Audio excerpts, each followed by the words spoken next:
बरसग़ीर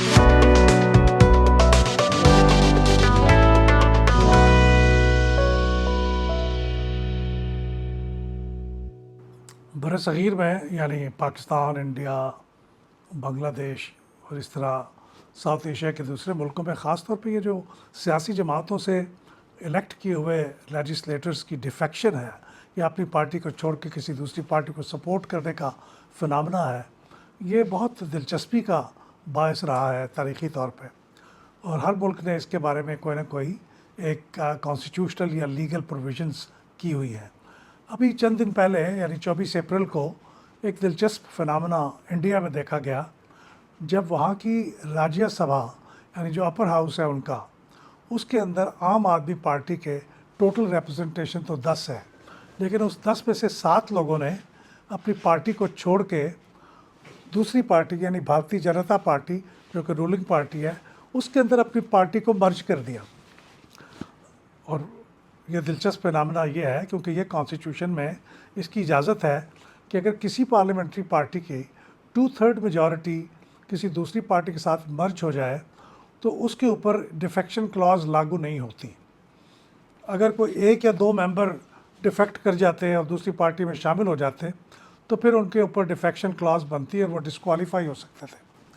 लेकिन चूँकि ये अब बाजमात 7 लोगों ने अपनी पार्टी को छोड़ के एक दूसरी पार्टी में, अपनी आम आदमी पार्टी तो अपोजिशन में है राज्यसभा में और लोकसभा में भी, और भारतीय जनता पार्टी यानी बीजेपी है रूलिंग पार्टी है, और दोनों एक दूसरे के ख़िलाफ़ भी रही हैं और ये मेंबर भी बीजेपी के ख़िलाफ़ बोलते रहे हैं। लेकिन अचानक के एक दिन इन्होंने प्रेस कॉन्फ्रेंस की और ऐलान कर दिया कि ये अब भारतीय जनता पार्टी के अंदर जम हो गए हैं और अब आम आदमी पार्टी कुछ भी नहीं कर सकती क्योंकि कॉन्स्टिट्यूशन के मुताबिक ये 2/3 लोग हैं, 7-10 में से लोग, तो ज़ाहिर है कि इनके ऊपर डिफेक्शन क्लॉज लागू नहीं होती।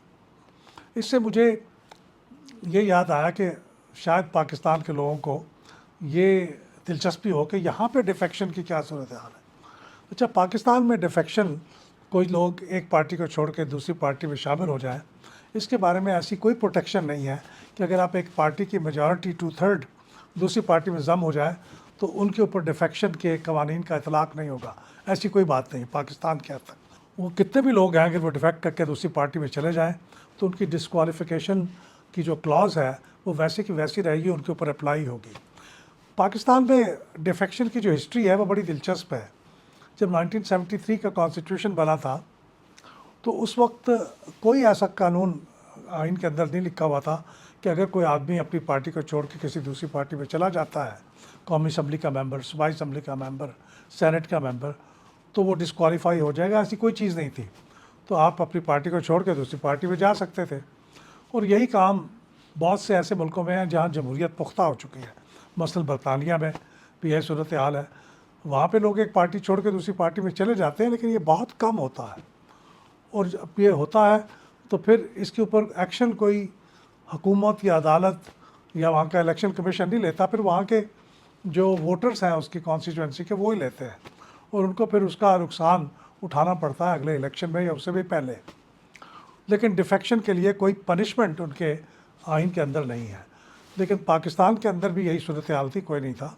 फिर उसके बाद ये बाद में ये चीज़ें इसके अंदर ऐड हुई हैं। पाकिस्तान के अंदर पहले तो सूरत हाल ये थी, जब नवाज शरीफ साहब की हुकूमत थी तो उन्होंने फिर एक कॉन्स्टिट्यूशनल अमेंडमेंट की और आर्टिकल 63A इंट्रोड्यूस किया हमारे कॉन्स्टिट्यूशन के अंदर। वो बड़ा सख्त था आइन का ये आर्टिकल ये कहता था कि आप अपनी पार्टी के दी हुई लाइन के ख़िलाफ़ कोई भी एक्टिविटी या कंडक्ट नहीं कर सकते। इसका मतलब ये था कि अगर आपको पार्टी ये कह दे कि आपने इस कानून के ऊपर इसके हक़ में वोट देना है तो आपको हक़ में वोट देना पड़ेगा, ख़िलाफ़ देना है तो आपको देना पड़ेगा, नहीं करेंगे तो आप डिस्क्वालीफाई हो जाएंगे। तो ये बहुत सख्त था कि इसमें totally independent freedom of legislators तो टोटली ख़त्म हो गई थी। फिर उसके बाद जब 99 में नवाज शरीफ साहब की गवर्नमेंट को एक फ़ौजी हुकूमत के ज़रिए से उल्टा दिया गया और परवेज़ मुशर्रफ साहब की फ़ौजी हुकूमत आई, तो उन्होंने कुछ आइन के अंदर अपनी मर्ज़ी से अमेंडमेंट्स की। तो उसमें से एक अमेंडमेंट इस आर्टिकल 63A के अंदर भी थी, जिसमें एक आ गया कि भाई ये हर चीज़ के ऊपर लागू नहीं होगा कि पार्टी जो कह दे उसके मुताबिक आप डिफेक्ट कर जाएंगे और फिर डिस्क्वालीफाई हो जाएंगे। ये सिर्फ चंद महदूद चीज़ों पे होगा। मसलन आप प्राइम मिनिस्टर के इलेक्शन पे, चीफ मिनिस्टर के इलेक्शन पे, प्राइम मिनिस्टर की वोट ऑफ नो कॉन्फिडेंस पे, चीफ मिनिस्टर के वोट ऑफ नो कॉन्फिडेंस पे, बजट के ऊपर पास होने के ऊपर, ये वो ऐसी चीज़ें हैं जिनके ऊपर आपको डिफेक्शन क्लाज लागू होगी।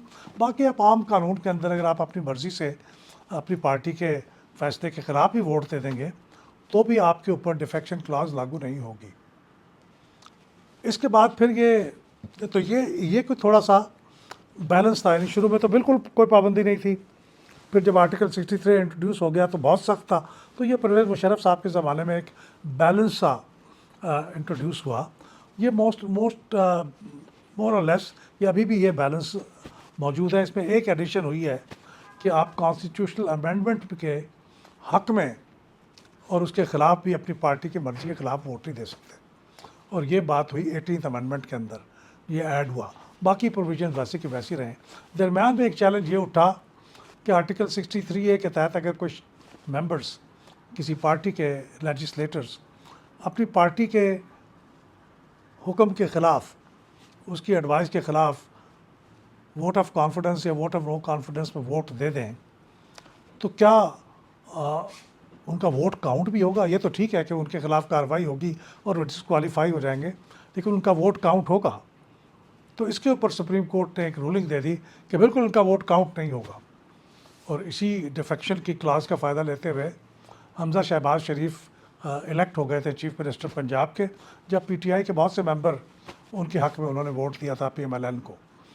तो इस फैसले के बाद ये रिवर्स हो गया था, लेकिन फिर ये मामला दोबारा सुप्रीम कोर्ट में उठा और ये फ़ैसला हुआ कि आप जब किसी अपनी पार्टी के मर्ज़ी के ख़िलाफ़ vote of confidence, vote of no confidence पे वोट दे देते हैं तो वोट तो काउंट होगा, लेकिन उसके बाद आपके ख़िलाफ़ जो पीनल प्रोविजंस हैं कि आप डिस्क्वालीफाई हो सकते हैं वो फिर होती रहेंगी, लेकिन वोट ऐसा नहीं है कि वोट काउंट नहीं होगा। और ये शुरू में भी जब 1973 का कॉन्स्टिट्यूशन प्रोमलगेट हुआ था तो कॉन्स्टिट्यूशन में डिफेक्शन की तो कोई क्लॉज नहीं थी, लेकिन भुट्टो साहब के इसरार पे कि शुरू में है और अभी ये सिस्टम डिरेल ना हो जाए, तो उन्होंने एक पार्लियामेंट से दरख्वास्त करके एक छोटी सी प्रोविज़न इसमें डलवाई थी 10 साल के लिए या 2 इलेक्शंस के लिए।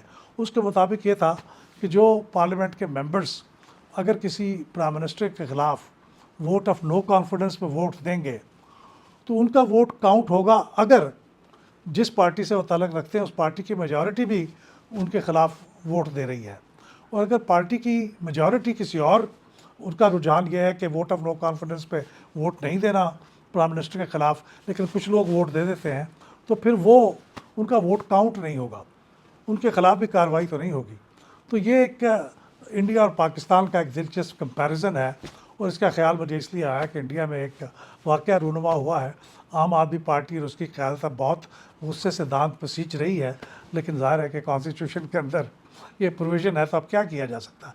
लेकिन इंडिया के कॉन्स्टिट्यूशन ये भी कहता है कि वो जो अगर 2/3 लोग अगर उसके ख़िलाफ़ मर्ज हो जाए किसी दूसरी पार्टी से, तो जो बाकी लोग रह जाते हैं वो भी डिफेक्शन के मुर्तकिब नहीं होंगे, उनके ख़िलाफ़ भी कोई कार्रवाई नहीं हो सकती।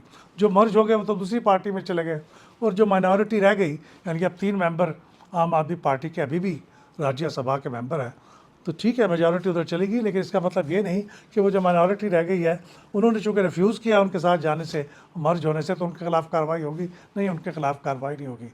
आई होप कि ये कंपैरिजन आपके लिए दिलचस्पी का बायस होगा। शुक्रिया।